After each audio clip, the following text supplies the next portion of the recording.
During a recent assembly in December, Pope Francis criticized people who adopt pets instead of people, calling them selfish. He said during this current demographic winter, people who choose to have pets instead of people because pets are less risk and allow them not to grow up, he said that they're selfish and, in a manner of speaking, implied that they needed to grow up. Did you hear any of these comments from the Pope recently? Probably not. I mean, when the Pope speaks on marriage or sexuality or gender, when he says something in an airplane that can kind of be construed a certain way, wow, it is trumpeted across the world because it seems to agree with what culture is saying. But when he says something that's not going to go over well in, say, San Francisco, where there's more pets than people, when he says something that isn't seem in agreement, it is silent. Hollywood is not inviting him in. Celebrities aren't celebrating his decision. We don't have any thought pieces on how great new Catholicism is.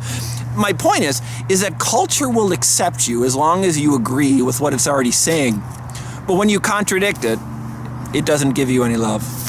Psalm 119 hath, I have considered my ways, and I have turned my steps to your statutes.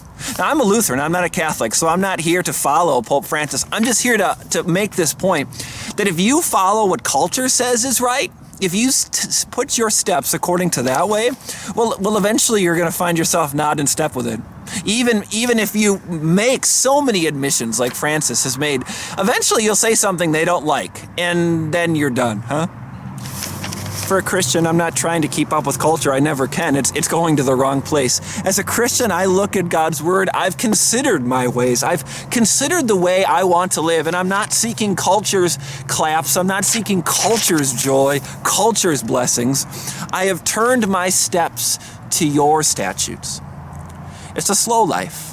It's a humble life. It doesn't have the success that the rest of the world seems to have. But I've considered my ways, and I'm not trying to follow culture. I'm trying to follow Christ. One leads to eternity, one leads to hell.